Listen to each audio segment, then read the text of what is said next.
Iglesia que nos escucha, amigos y hermanos, familia, que nos escuchan, una vez más está con ustedes su hermano en Cristo, pastor Jorge Mejía, pastor de la iglesia Torrefuerte. Estamos aquí una vez más para compartir con ustedes otro mensaje de la palabra de Dios. Sabemos que los tiempos que estamos viviendo a causa de esa peste infecciosa, pues nos mantiene aquí en cuarentena, aislados en nuestros hogares, nos imposibilita estar congregados, que es lo que realmente deseáramos, estar congregados, porque eso dice la palabra, ¿verdad?, en Hebreos, ¿verdad?, no dejando de congregarse, como muchos tienen por costumbre, porque los tiempos son difíciles, ¿verdad? Y la congregación, pues estar congregados es algo bíblico, es algo que le conviene a la iglesia, porque de esa manera nos ayudamos espiritualmente, nos fortalecemos espiritualmente cada uno de nosotros y nos mantenemos animados para que nada en este mundo nos desanime y podamos seguir adelante. Pero en vista de que una de las formas de transmisión de este famoso virus del COVID-19 es a través de la vía respiratoria, por el contacto entre personas, pues nos vemos obligados a servir por lo menos la palabra del Señor por este medio, para que no dejemos de alimentarnos de esta palabra, porque es muy importante alimentarnos de esta palabra. Domingo pasado hablábamos sobre Apocalipsis 6, hoy quisiera compartir un tema le hemos puesto, que nos habla del arrepentimiento y sobre todo del poder que tiene el arrepentimiento.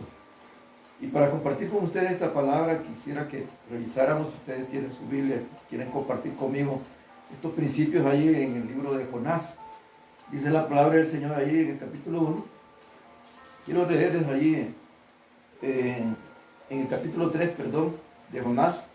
Quisiera leerles ahí del versículo 1 al versículo 10, palabra que voy a leer, honrando al Padre, al Hijo y al Espíritu Santo, y dice de esta manera: vino palabra de Jehová por segunda vez a Jonás, diciendo: levántate y ve a Nínive, aquella gran ciudad, y proclama en ella el mensaje que yo te diré. Y se levantó Jonás y fue a Nínive, conforme a la palabra de Jehová, y era Nínive ciudad grande, en extremo de 3 días de camino. Y comenzó Jonás a entrar por la ciudad camino de 1 día, y predicaba diciendo: de aquí a 40 días Nínive será destruida.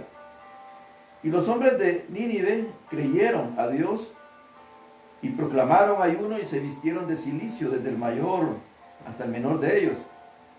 Y llegó la noticia hasta el rey de Nínive, y se levantó de su silla, se despojó de su vestido, y se cubrió de cilicio, y se sentó sobre ceniza, e hizo proclamar y anunciar en Nínive, por mandato del rey y sus grandes, diciendo: hombres y animales, bueyes y ovejas, no gusten cosa alguna, no se les dé alimento, ni beban agua, sino cúbranse de cilicio, hombres y animales, y clamen a Dios fuertemente, y conviértase cada uno en su mal camino, de la rapiña que hay en sus manos. ¿Quién sabe si se volverá y se arrepentirá Dios, y se apartará del ardor de su ira, y no pereceremos? Y vio Dios lo que hicieron, que se convirtieron de su mal camino, y se arrepintió del mal que había dicho que les haría, y no se los hizo. El arrepentimiento, mis hermanos y amigos, familia que nos escuchan, es una figura, si lo podemos llamar de esa manera, que Dios nos concede como parte de su soberanía y parte de su bondad a toda la humanidad pecadora, para que podamos apartarnos del camino pecaminoso que hemos andado desde que tuvimos la capacidad de discernir entre lo que es el mal y lo que es el bien, y para que podamos a través del arrepentimiento volvernos al camino de la justicia, del camino de la vida y de la justicia de Dios a través de Cristo Jesús de Nazaret. La palabra nos enseña ahí en el libro de Romanos, en el capítulo 3, en el versículo 10, de que no hay ninguno justo. Y en Romanos 3:20 nos dice la palabra: por cuanto todos pecaron, todos estamos destituidos de la gloria de Dios. Hemos hablado a través de esta palabra que una de las consecuencias del pecado son todas estas catástrofes y pestes que han ocurrido a través de la historia de la humanidad, como una forma de Dios para no solo castigarnos, sino para llamarnos la atención y que podamos hacer un alto en nuestro camino y autoexaminarnos para ver nuestra condición en que vivimos, y una vez que nos hemos autoanalizado, darnos cuenta de que vivimos completamente alejados de nuestro Dios, dándole la espalda de nuestro Dios, y poder a través de ese mensaje que nos manda Dios, ¿verdad?, volvernos a Él y seguir el camino que resta de vivir en este mundo conforme a los principios y las normas que Dios nos da a través de su palabra. Hace un tiempo nosotros llevamos este evangelio a un colega médico y tratamos de evangelizarnos, y cuando quise hablarle de la palabra, pues el colega me dijo que él era bueno, ¿verdad?, y que no necesitaba de esta palabra. Y esa es la situación, ¿verdad?, que existe en la gran parte de la humanidad, que la humanidad piensa de que por las cosas buenas que hacen, eso es más que suficiente para encontrar salvación en nuestro Señor, ¿verdad?, y que no necesita de esta palabra para que Dios lo perdone y le dé la salvación que Dios ha prometido, ¿verdad? Necesitamos, en los tiempos en que actualmente estamos viviendo, enseñarle a la gente que la palabra nos enseña que no hay ninguno bueno. Jesús le dijo una vez: si ustedes, siendo malos, saben hacer cosas buenas, si su hijo dice, les pide un pedazo de pan, no le van a dar un escorpión o un pedazo de piedra, dándonos a entender que a pesar de que nosotros somos malos, dentro de nuestra maldad siempre hacemos cosas buenas. Pero el problema es que por el hecho de que nosotros hagamos cosas buenas, no significa que eso nos va a quitar la maldad. La Biblia nos enseña que nosotros nacemos con una naturaleza pecaminosa. Y porque nacemos con esa naturaleza pecaminosa, es que nosotros cometemos pecado. Nosotros no nos volvemos pecadores porque cometemos pecados, sino que somos pecadores porque ya nacemos con esa naturaleza pecaminosa.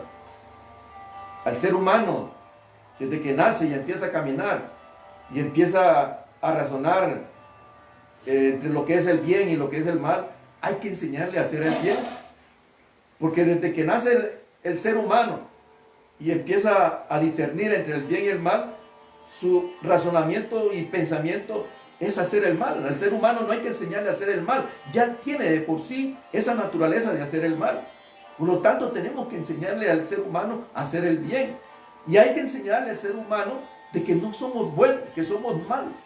Y que por lo tanto, porque somos malos, estamos destituidos de la gloria de Dios. Y necesitamos, para evitar eso, para que no nos quite Dios de su gloria, necesitamos de la naturaleza divina de nuestro Señor Jesucristo. El arrepentimiento, mis hermanos, tiene alcances de poder que van más allá del entendimiento humano. Porque no solo nos pone al alcance de nosotros la salvación de nuestras almas, sino que también en muchas ocasiones y casi siempre, cuando nos arrepentimos de corazón, ese arrepentimiento llega al corazón de nuestro Dios, llega hasta el trono de la gracia de nuestro Dios. Y nuestro Dios muchas veces se arrepiente del mal que Él había pensado hacernos por causa de nuestra maldad. Porque de acuerdo a la palabra de Dios, debido a nuestros pecados y nuestras iniquidades, que son muchas y horribles, la Biblia nos enseña que nuestra destrucción sería un juicio justo que Dios establecería sobre nuestra vida, como lo hizo en los tiempos de Noé, como lo platicamos en la primera prédica, que destruyó al hombre por su maldad. Allí en el libro de Apocalipsis, en el capítulo 19, en el versículo 2, los ángeles dicen a Dios: tu juicio, Señor, son justos y verdaderos. Y eso es la mera verdad, ¿verdad? Tu juicio son justos y verdaderos. En este libro de Jonás, específicamente en estos versículos que hemos leído a ustedes, Dios envía a la ciudad de Nínive a Jonás para que les predique que a esa ciudad que los iba a destruir. Y los iba a destruir Dios debido a la maldad que imperaba en esa ciudad. Decíamos en las prédicas anteriores que Nínive era una ciudad de Asiria y que era una ciudad malvada. Sus habitantes eran corruptos, eran sanguinarios, eran asesinos. A sus enemigos, el pueblo de Israel era enemigo del pueblo de Asiria. Y cuando agarraban a sus enemigos, los habitantes de Asiria, los despellejaban vivos, dice la historia, ¿verdad? Los empalaban, o sea, que metían a sus enemigos a través de una estaca, a través del recto, ¿verdad? Vivos, ¿verdad? Los decapitaban, eran sanguinarios el pueblo de Nínive. Y debido a esa maldad que imperaba en esa ciudad de Asiria, Dios dispuso ir a destruir a esa ciudad. ¿Qué es lo que pasó cuando Nínive escuchó la palabra de Dios a través de Jonás? En primer lugar, dice esta palabra, que el pueblo de Nínive creyó a Dios. Creyó en esta palabra. Creyó el pueblo de Nínive que Dios realmente los iba a destruir por su maldad, porque ellos estaban conscientes que eran malvados, ¿verdad? Y conocían a través de la historia del Dios de Israel. Y sabían que el Dios de Israel era un Dios que peleaba por Israel. Y ellos conocían de esa historia, ¿verdad? Y por eso cuando Jonás llegó a predicarles, diciéndoles de que Dios los iba a destruir, creyeron en esa palabra.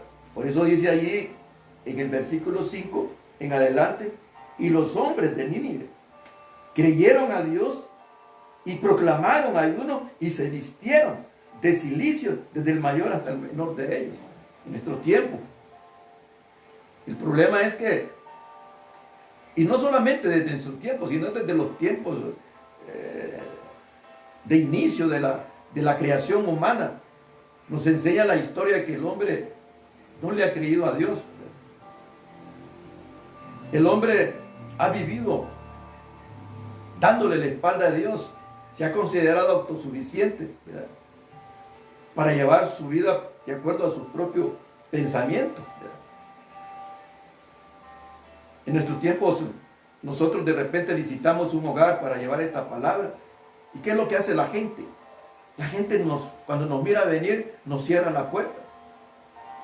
Nos corren. Porque dicen que vamos a pedirle. Que somos unos ladrones porque obligamos a la gente a ofrendar y a diezmar, y que nosotros nos robamos la ofrenda y los diezmos. Eso es lo que opina la gente, y la gente no se da cuenta que nosotros somos la iglesia de Cristo. Y que la iglesia de Cristo, de acuerdo a la palabra, fuimos escogidos por nuestro Dios para predicar esta palabra. Por eso dice allí en el libro de Efesios, se lo voy a demostrar, gente que nos escucha.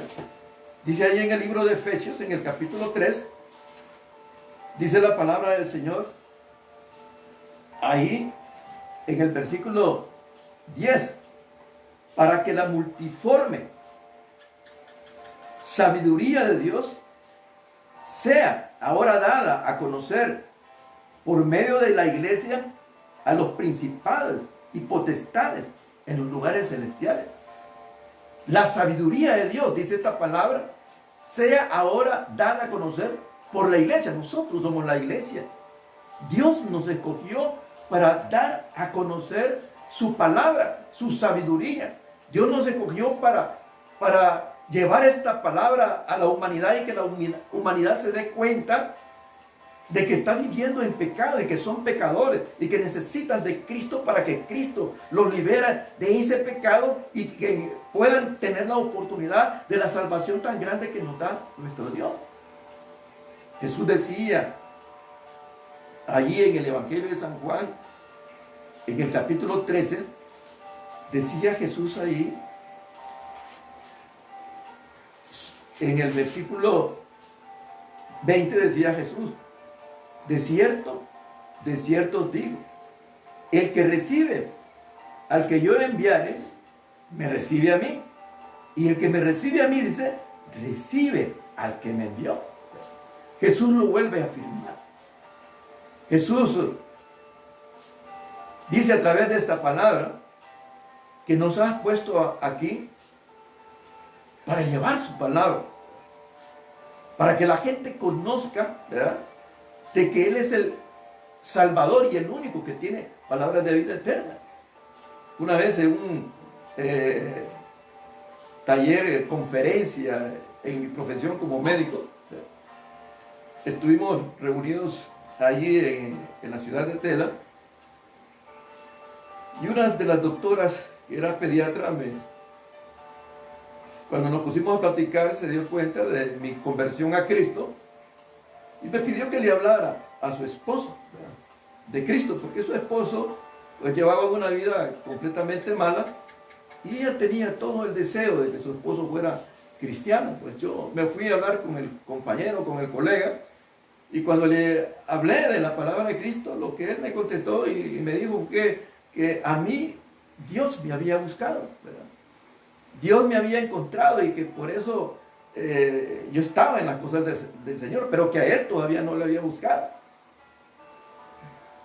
El mismo desconocimiento del hombre lo hace hablar de esa manera. Piensan de que Dios tiene que venir personalmente a buscar al pecador, cuando la palabra nos enseña, como nos dice Cristo, que Él nos envía a la gente. Él nos envía a la gente para que nosotros le hablemos a las personas, ¿verdad?, para que se den cuenta de la situación pecaminosa que están viviendo y se puedan arrepentir y puedan venir a Cristo Jesús de Nazaret. Por eso Jesús decía, al que recibe, al que yo envío, me recibe a mí. Quiere decir que si yo llego a su casa a predicarle este evangelio, si yo llego a su trabajo a predicarle este evangelio, donde usted se encuentra a predicarle este evangelio, y usted no me recibe, me rechaza por cualquier razón, no solamente me está rechazando a mí, está rechazando a Cristo Jesús de Nazaret. Y dice Jesús que si usted lo rechaza a Él, también está rechazando al Padre Celestial, a Dios. Por eso es imperante en estos tiempos en que estamos viviendo que la humanidad se dé cuenta del pecado en que está viviendo y de la importancia de la iglesia de Cristo Jesús de Nazaret en estos tiempos. ¿Saben ustedes que la presencia de la iglesia de Cristo, por la presencia de la iglesia de Cristo, por la presencia del Espíritu Santo en la iglesia de Cristo ahorita, estas cosas no se han desbordado como se deberían de desbordar? La maldad no ha sido tan extrema como para que Dios se decida a terminar esta vida en este mundo como lo decidió en los tiempos de Noé, debido a la presencia de la iglesia de Cristo, que somos usted y yo, los que tenemos el Espíritu Santo, los que hemos creído en Jesús, ¿verdad?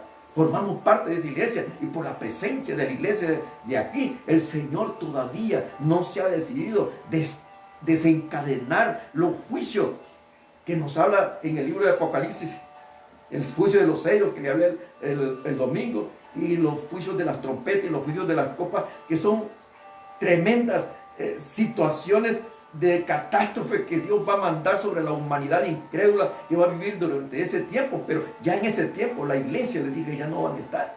Pero en este tiempo, las catástrofes que estamos recibiendo en este tiempo no van a lograr a exterminar a la humanidad ni provocar más de las aflicciones que está provocando. ¿Por qué?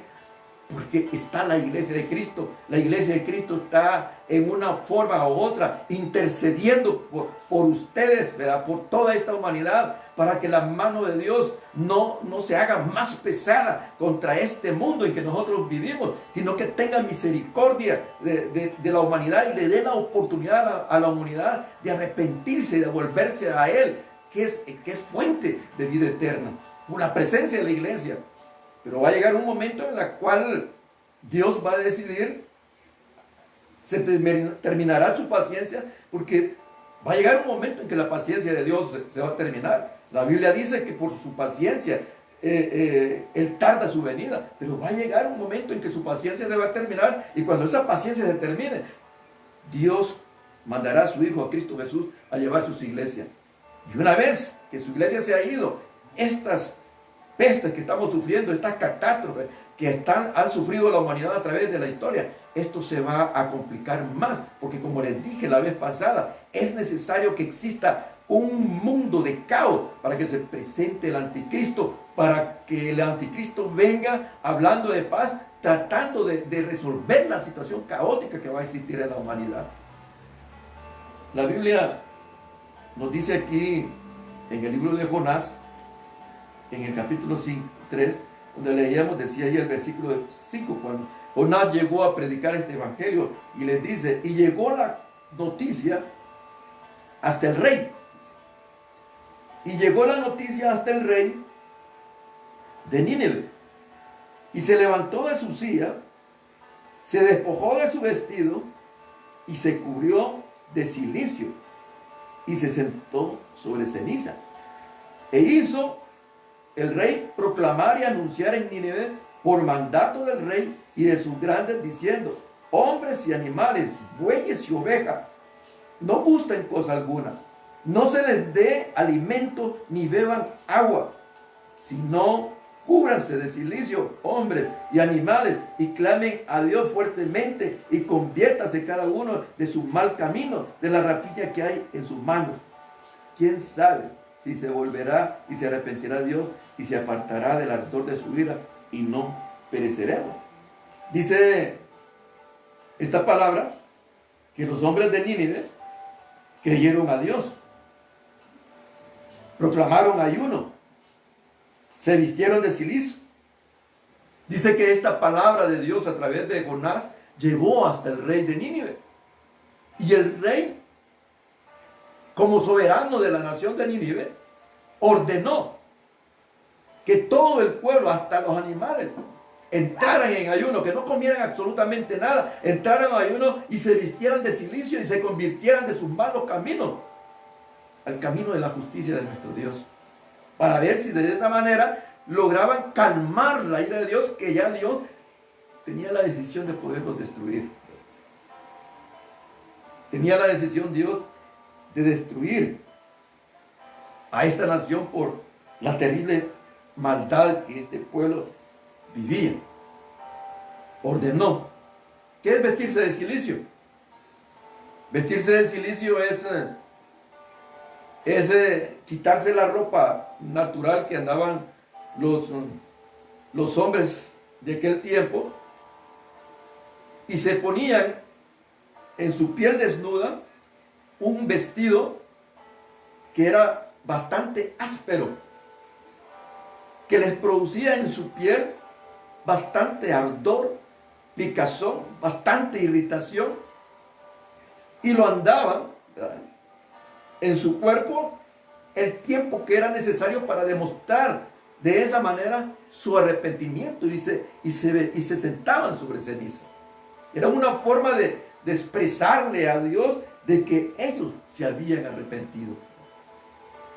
El sinónimo de vestirse de cilicio ahora es el arrepentimiento que nosotros hacemos cuando venimos delante de Dios reconociendo que hemos pecado contra Él, ¿verdad? Cuando reconocemos que realmente hemos pecado contra Él y nos arrepentimos y nos convertimos a Cristo Jesús de Nazaret. Ese es lo sinónimo de vestirse de cilicio, ¿verdad? En esta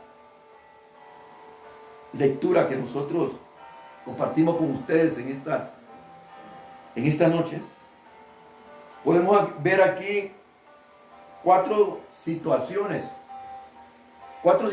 que detuvieron el juicio de Dios sobre esta ciudad de Nínive.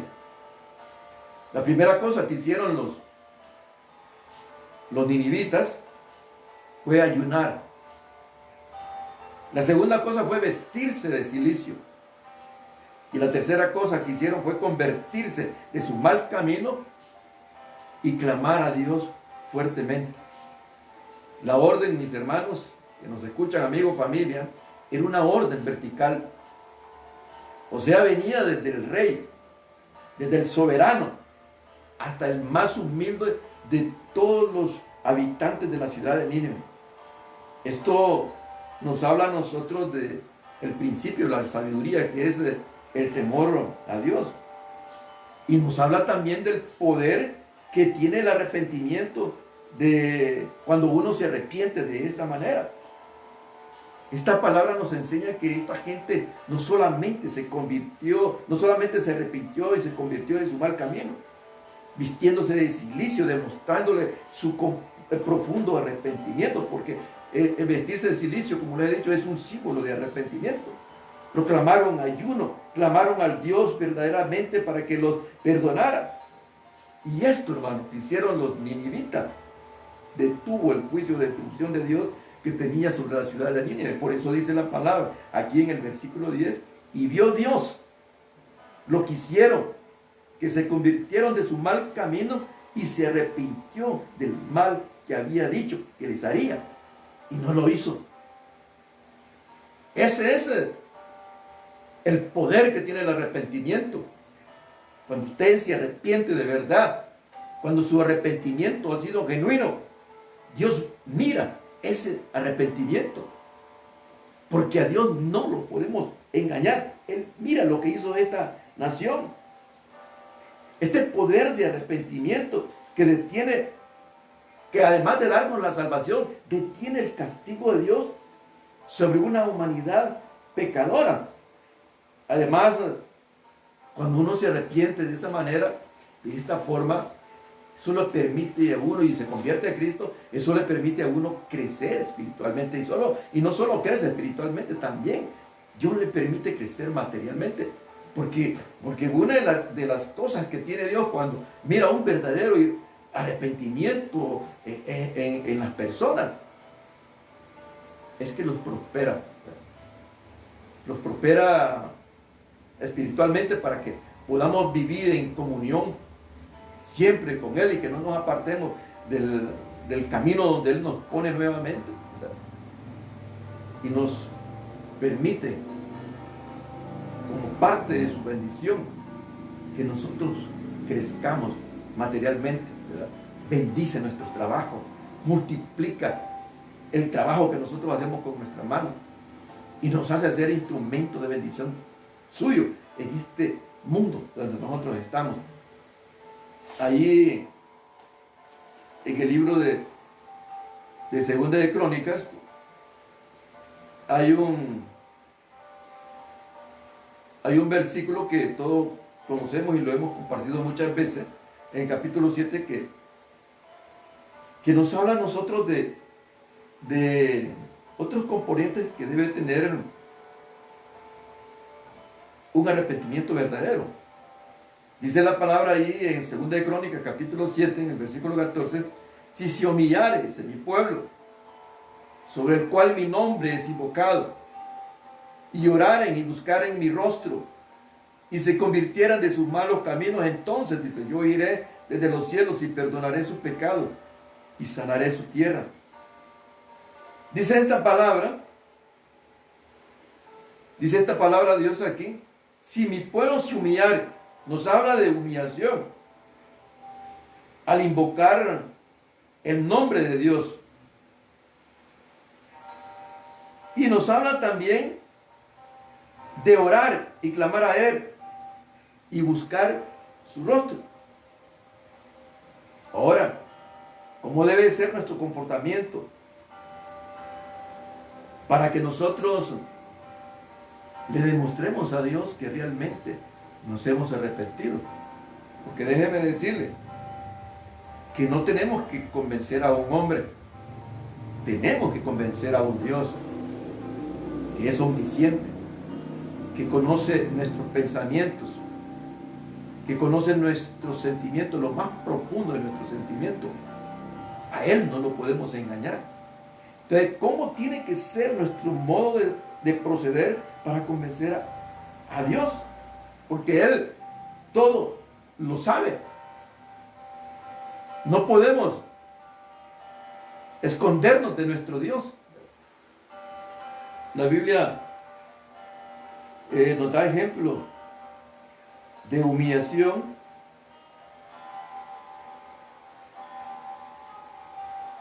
y nos da ejemplo de humillación para que nosotros podamos de repente adaptarla a nuestra vida. Dice allí en la segunda carta de Reyes, nos habla a nosotros de esa humillación que hubo en uno de los grandes generales del imperio de Asiria en aquel tiempo, y se llamaba Naamán. Miren lo que dice Naamán. Dice la palabra allí en la segunda carta de Reyes, en el capítulo 5, dice allí en el versículo 17. Entonces Naamán dijo: te ruego pues, de esta tierra no se dará a tu siervo la carga de un par de mulas, porque de aquí en adelante tu siervo no sacrificará holocausto, ni ofrecerá sacrificio a otros dioses, sino a Jehová. En estos, perdone Jehová a tu siervo, que cuando mi señor el rey entrare en el templo de Rimón para adorar en él, y se apoyare sobre mi brazo, si yo también me inclinare en el templo de Rimón, cuando haga tal, Jehová perdone esto a tu siervo. Todos conocemos la historia de Naamán, los que formamos parte de la iglesia de Cristo. Y esa historia nos enseña a nosotros que Naamán era un general del ejército de Asiria, muy querido por su rey, que tenía lepra. Y allá en Asiria, una sirvienta que ellos tenían les contó que en Israel había un profeta de Dios, Eliseo, que él lo podía sanar. Y Naamán fue a Israel, creyó en esa palabra, fue a Israel, se metió las 7 veces que le dijo el profeta que en el río para que se sanara la lepra, y se sanó. Y una vez que Naamán se sanó, la Biblia nos enseña como ejemplo, ¿verdad?, la conducta posterior a la sanidad que tuvo Naamán. Dice la palabra ahí, en una oración, Naamán a Dios le dice: en esto perdone Jehová a tu siervo, que cuando mi señor el rey entrara en el templo de Rimón para adorar en él, y se apoyare sobre mi brazo, si yo también me inclinara en el templo de Rimón, cuando haga tal, Jehová perdone en esto a su siervo. El rey siempre necesitaba de la presencia del general de Asiria, Naamán, para entrar al templo a adorar a su Dios, ¿verdad? Y cuando él se inclinaba, pues Naamán tenía que inclinarse para que el rey se apoyara en él. Y en una actitud de temor y de respeto a Dios, Naamán le pide a Dios que no tome en cuenta ese momento, porque lo hace para que su rey se apoye, pero que en ninguna manera él se está inclinando para adorar nuevamente a un Dios. Por eso le dice allí, porque de aquí en adelante tu siervo no sacrificará holocausto ni ofrecerá sacrificio a otros dioses, sino a Jehová. O sea que Naamán tomó una conducta posterior a la sanidad de su lepra, una conducta en la cual él demostraba que se había convertido realmente al Dios de Israel. Otro ejemplo de humillación, de cómo nosotros tenemos que humillarnos, es el ejemplo que nos da a nosotros el apóstol Pablo, allí en el libro de Hechos. Dice allí la palabra en el libro de Hechos, en el capítulo 9, dice allí en el versículo 1 en adelante, dice la palabra del Señor ahí. Saulo, dice, respirando aún amenazas y muerte contra los discípulos del Señor, vino el sumo sacerdote y le pidió cartas para las sinagogas de Damasco, a fin de que si hallase algunos hombres o mujeres de este camino, los trajese presos a Jerusalén. Mas yendo por el camino, aconteció que al llegar cerca de Damasco, repentinamente se le rodeó un resplandor de luz del cielo, y cayendo en tierra oyó una voz que le decía: Saulo, Saulo, ¿por qué me persigues? Entonces Saulo le dijo: ¿quién eres, Señor? Y Jesús le contestó: yo soy Jesús, a quien tú persigues. Dura cosa te es dar coces contra el aguijón. Entonces dice el versículo 6, él, o sea el apóstol Pablo, temblando y temeroso dijo: Señor, ¿qué quieres que yo haga? Y el Señor le dijo: levántate y entra en la ciudad y te dirá lo que debes de hacer. Esta actitud de Pablo, cuando se le aparece Dios en el camino a Damasco, donde la palabra nos enseña que Pablo, temblando y temeroso, le dice a Dios: ¿qué quieres que yo haga? Esa expresión de Pablo, ¿qué quieres que yo haga? Esa es una actitud de una humillación de una persona. Y esos dos hombres, tanto Naamán como Pablo, nos enseñan a nosotros que esa humillación que ellos tuvieron no solo fue en el momento de la búsqueda de nuestro Dios, en el momento de que ellos clamaron a Dios y buscaron a Dios para sus necesidades, para sus problemas, sino que la mantuvieron a lo largo de sus días de vida que ellos tuvieron. O sea que nos muestran a nosotros que tuvieron un completo alejamiento de todo lo malo que ellos hacían antes de conocer a Cristo. Y eso es lo que nosotros tenemos que hacer en los tiempos en que nosotros estamos viviendo. Si nosotros queremos convencer a nuestro Dios de que realmente nosotros nos hemos humillado ante Él, que nos hemos alejado de lo malo, esa humillación no solamente tenemos que demostrarlo en el momento de la crisis que nosotros estamos viviendo, sino que tenemos que mantenerla a lo largo de los restos del día que nos queda para vivir en este mundo. Así, de esa manera, nosotros podemos convencer al Dios Todopoderoso que tiene control de todas estas situaciones. Otra de las situaciones que nos enseña la palabra es que dice buscar el rostro de Dios, como dice en la segunda crónica. ¿Qué implica buscar el rostro de Dios? Buscar el rostro de Dios implica amarlo a Él con todo el corazón, con toda nuestra mente y por sobre todas las cosas de este mundo. Jesús le decía al pueblo judío cuál era el primer mandamiento, y decía que el primer mandamiento les decía él: oye Jehová, oye Israel, el Señor nuestro Dios, el Señor uno es, y amarás al Señor tu Dios con todo tu corazón y con toda tu alma y con toda tu mente y con toda tu fuerza. Este es el principal mandamiento. Este es el principal mandamiento. Esto implica una entrega total a Dios. Eso es buscar el rostro de nuestro Dios. Cuando uno ama a Dios, por sobre todas las cosas, con toda la fuerza de nuestro corazón, de nuestra mente, ¿verdad? Eso es presentar una verdadera humillación ante nuestro Dios. Eso es presentar un verdadero amor a nuestro Dios. Así como el sol es el centro del universo y sobre el cual giran todos los planetas, así también nosotros debemos de poner a Dios como el centro de nuestra vida. Debemos poner a Dios como el centro de nuestra vida, tanto dentro de la iglesia como fuera de la iglesia. Jesús dijo: sed santo en toda vuestra manera de vivir. O sea que nuestra humillación a Dios, nuestro temor a Dios, nuestro amor a Dios, nuestro respeto a Dios, no solamente debe ser dentro de la iglesia, debe ser en nuestra casa, debe ser en el trabajo, en el camino por donde vamos, allá en el supermercado o el mercado donde vamos a comprar nuestros alimentos. Porque Dios está en todos lados.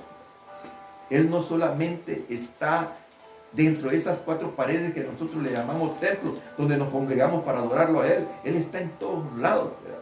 Y en todos lados Él nos mira, ¿verdad?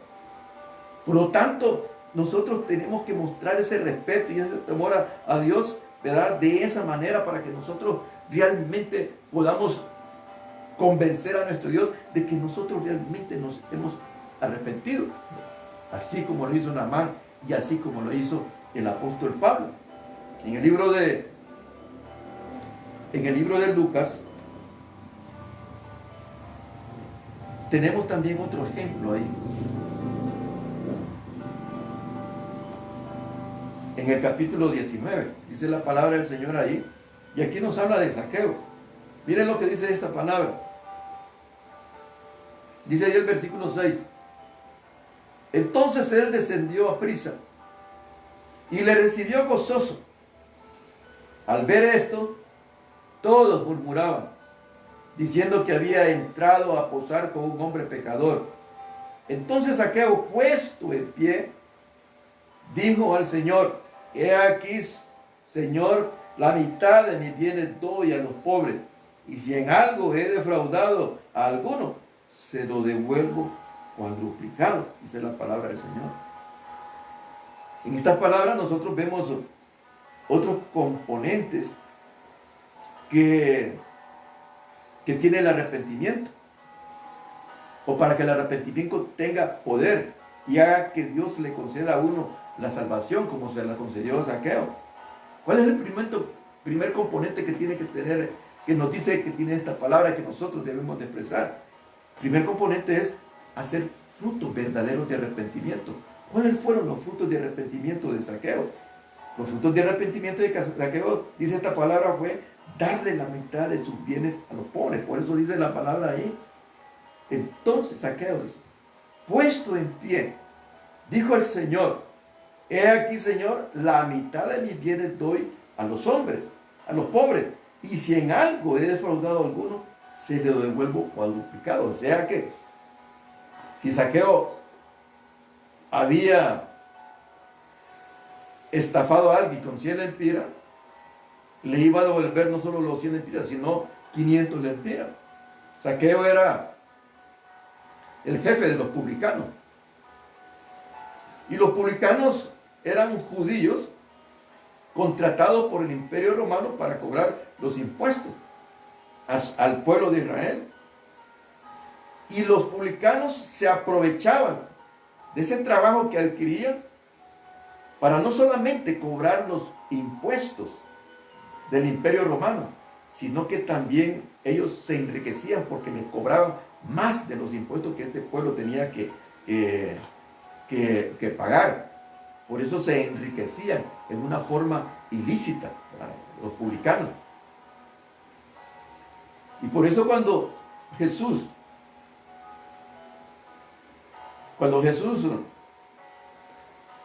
tuvo esta reunión con Zaqueo y Zaqueo tuvo ese encuentro con Jesús en ese momento y vio la forma como se repitió Zaqueo, Jesús le expresó y dijo, hoy ha venido la salvación a esta casa, por cuanto él también es hijo de Abraham. Porque el Hijo del Hombre vino a buscar y a salvar lo que se había perdido. Jesús le dijo aquí a Zaqueo que todo lo que él experimentó en ese encuentro con Jesús había sido de gran bendición para Zaqueo, porque ese le permitió a Zaqueo reconocer sus fallas, sus defectos, reconocer su pecado, y lo aprovechó para poder corregir lo malo que él había actuado en toda su vida, y desde ese momento, ¿verdad?, convertirse en la persona que Cristo Jesús de Nazaret quería que se convirtiera. Eso es todo lo que nosotros tenemos que hacer. Por eso la palabra dice que en Cristo Jesús somos criaturas completamente nuevas. Las cosas viejas pasaron, he aquí, todas las cosas son viejas. Cuando venimos a Cristo, mis hermanos que nos escuchan, tenemos que olvidarnos del viejo hombre. Tenemos que despojarnos del viejo hombre y hacer que crezca el nuevo hombre que está criado en el poder y la justicia de nuestro Dios. Tenemos que tomar un nuevo camino y olvidarnos de todos los demás. Por eso el arrepentimiento, cuando nosotros venimos a Cristo, debe ser un arrepentimiento genuino para que podamos tener el perdón de nuestro Dios. Hoy vivimos un momento de tristeza, de desesperación, de incompetencia por la situación que está sucediendo en la humanidad, en el mundo entero. La gente gime, la gente llora por causa de esa enfermedad del coronavirus. Por eso en este tiempo debemos nosotros venir ante nuestro Dios con una actitud de arrepentimiento, como lo mostraron todas estas personas, como lo demostró el pueblo de Nínive, para que Dios no solamente nos perdone, sino que también pueda quitarnos esa terrible plaga del coronavirus, así como nos ha quitado un montón de plagas a través de la historia de la humanidad. Quiero concluir diciéndoles a ustedes que el poder del arrepentimiento, con todos los componentes que les hemos mencionado, va más allá de la salvación de nuestra alma. Detiene muchas veces y casi siempre detiene el castigo que Dios tiene sobre la humanidad por el pecado de la humanidad, ¿verdad? Y trae, cuando tenemos ese arrepentimiento genuino, trae ese crecimiento espiritual, trae esa madurez espiritual que todos necesitamos tener en estos tiempos para que mantengamos esa comunicación permanente con nuestro Dios. Porque la palabra dice que Jesús vino para buscar lo que se había perdido. ¿Y quiénes se habían perdido? Nosotros. Nosotros nos habíamos perdido por nuestros delitos y pecados, nos habíamos perdido. Y Él vino por nosotros, Él murió en esa cruz por usted y por mí, ¿verdad? Por eso vino Jesús, ¿verdad?, para rescatarnos del pecado en que vivíamos, para podernos dar salvación, porque Él ama su creación y nosotros somos su creación. Y ahora somos hijos de Dios, porque la palabra dice que los que hemos recibido a Cristo Jesús, Él nos dio potestad de ser hijos de Él. A los suyos vino, y los suyos no lo recibieron, pero a los que le recibieron, les dio potestad de ser hijos de Dios. Por eso decía el apóstol Juan que ahora somos hijos, pero todavía no se ha manifestado en nosotros lo que vamos a hacer. Pero cuando Él se manifieste por segunda vez, dice, nosotros vamos a ser tal como Él es. Por eso en esta preciosa tarde en la cual Dios nos ha permitido compartir con ustedes esta palabra, yo te exhorto, mi hermano, y amigo que nos escucha, familia que nos escucha, que les abras tu corazón al Señor, que te arrepientas del mal camino en que has andado. Si tú te has caído de la gracia del Señor, yo te exhorto a que te reconcilies con el Señor y que nos volvamos todos al camino que Cristo quiere que nosotros andemos. Cuando nosotros mostremos esa actitud delante de nuestro Dios, entonces yo les aseguro, Señor, yo les aseguro que Dios levantará su castigo contra esta humanidad.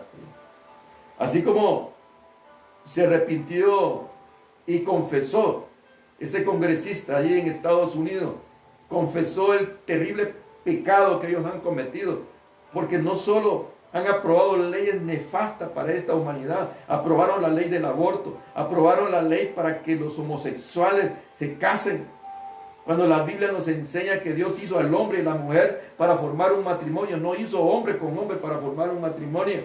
Y ese es un terrible pecado, eso es una abominación. La palabra nos dice a nosotros que los homosexuales, el hombre que se acuesta con hombre, no va a entrar al reino de los cielos. La mujer que se acuesta con mujer no va a entrar al reino de los cielos. Y ese congresista ahora en Estados Unidos confesó eso delante de Dios, arrepentido por haber aprobado esas leyes, porque él sabe perfectamente bien, porque por el pecado terrible que han cometido, toda esta desgracia se ha venido por la humanidad. Y mientras la humanidad no se arrepienta del pecado en que viven, van a seguir viniendo más plagas, más pestes, van a venir cosas más terribles que harán sufrir a la humanidad. Por eso tenemos que arrepentirnos. Tenemos que arrepentirnos como Dios quiere que nos arrepintamos, para que Dios nos perdone a todos, nos perdone y podamos tener la mejor de todas las bendiciones que Dios quiere, que es la salvación de nuestra alma. Así que yo te exhorto en esta noche que busques al Señor, que le abres tu corazón al Señor y que le pidas perdón. Y una vez que hayas hecho eso, mi hermano, mis amigos, mi familia, oremos al Señor para que ponga su mano de poder sobre esta peste y la quite. Y Él la va a quitar, porque Él es bueno y siempre ha sido bueno. Así que Dios los bendiga, que la paz de Cristo esté con todos ustedes. Y ahí donde estás, yo te pido que nos pongamos en oración, que le clamemos a Dios, que busquemos su rostro, que nos arrepintamos de nuestro mal camino y que nos convirtamos a Cristo, como dice la palabra. Y Él va a oír de los cielos, va a perdonar nuestros pecados y va a sanar nuestras tierras. Así que ahí donde estás y quieres hincar así parado, sentado, cierra tus ojos y dile al Señor en esta noche: Padre, que estás en gloria, una vez más estamos aquí delante de tu presencia, dándote gracias, mi Dios, por el día que nos diste a todos. Dándote gracias porque en medio de las tribulaciones que pasamos, tu mano de poder siempre ha estado con nosotros para sacarnos adelante. Te damos gracias porque hasta aquí nos has ayudado y nos permitiste hoy contemplar tu creación, Señor, y respirar el oxígeno que tú nos das, Señor. Te damos gracias por los alimentos que nos das todos los días, Señor. Y te damos gracias, mi Dios, porque en medio de esta situación, tú siempre nos has ayudado, Señor. Padre, estamos aquí ante ti pidiéndote perdón, Señor. Perdónanos a todos, Señor. Si te hemos ofendido, si te fallamos, Señor. Si contra ti hemos pecado en este día, Padre, perdónanos a todos, Señor. Y líbranos de todos nuestros pecados. Tú sabes, mi Dios, que la humanidad peca por ignorancia e incredulidad, Señor. Yo ruego que los rescates a todos de la ignorancia e incredulidad. Que mandes tu iglesia para que hablen esta palabra, Señor. Que no permitas que ningún gobierno en este mundo caiga en nuestras bocas, para que esa palabra pueda seguir fluyendo por nuestras bocas, Señor, y la humanidad se dé cuenta, Señor, que solamente tú, Cristo Jesús, eres el único que tiene palabras de vida eterna, Señor. Yo ruego por todas esas familias, Señor, que están sufriendo en este momento. allá en España, en Italia, en Irán, en Irak, en Estados Unidos, aquí en Centroamérica, Padre. Yo te presento a toda esta familia, Señor, para que el bálsamo de tu consuelo, Señor, esté sobre cada uno de ellos, Señor. Para que tú puedas llevar esa calma, Señor, esa paz en medio de su sufrimiento, que tu paz pueda hacerse sentir allí, Señor. Y sana esos cuerpos enfermos, Señor. Sana ese cuerpo de ese niño, sana ese cuerpo de esa mujer, de ese anciano, Padre, de ese joven, en el nombre de Jesús. Rescátanos, mi Dios, de esa terrible enfermedad del coronavirus, Señor. Y ayuda a que esta humanidad pueda entender, Señor, que tú eres el Dios Todopoderoso, el Rey de Reyes y Señor de Señores, el único que tiene palabras de vida eterna. Padre, en el nombre de Jesús, Padre, gracias te damos, Señor. Gracias por todo, Señor. Gracias por todo lo que has hecho en nuestra vida, porque hasta aquí tú nos has ayudado, Señor. Y sé que mientras tú nos tengas caminando en este mundo, tú siempre nos seguirás ayudando. Bendice a toda nuestra familia, Señor. Bendice a la familia de todos esos hombres y mujeres que en este momento sufren dentro de este país y fuera de este país, Señor. Te ruego por todos esos médicos y enfermeras que pelean, Señor, para combatir esta enfermedad, para que los proteja ahí donde están, Señor. Ayúdalos a todos, Señor. Y ayuda a este gobierno, en medio de sus malas decisiones que ha hecho, Padre, ayúdalo para que pueda poner ese recurso que todos necesitamos, Dios, para que salgamos de esta terrible enfermedad del coronavirus, Padre. En el nombre del Padre, en el nombre del Hijo, en el nombre del Espíritu Santo, oramos, te lo pedimos todo y te damos gracias por todo. Bendice a tu iglesia, Señor. Usa tu iglesia en estos tiempos, Señor. Clamamos, Señor. Clamamos para que tu iglesia sea fortalecida en espíritu y verdad, Señor. Para que tu espíritu nos guíe a todos y nos enseñe tu verdad y tu voluntad, para que podamos obrar conforme a esa verdadera voluntad tuya. En el nombre de Cristo te lo pedimos todo, Señor. Amén. Amén. Que Dios les bendiga, que la paz de Jesús esté con todos ustedes. Y será el próximo sábado, que Dios nos permite, que podamos estar compartiendo una vez más este mensaje que nos da a través de su palabra. Así que pasen buenas noches y que la paz de Dios cubra sus hogares.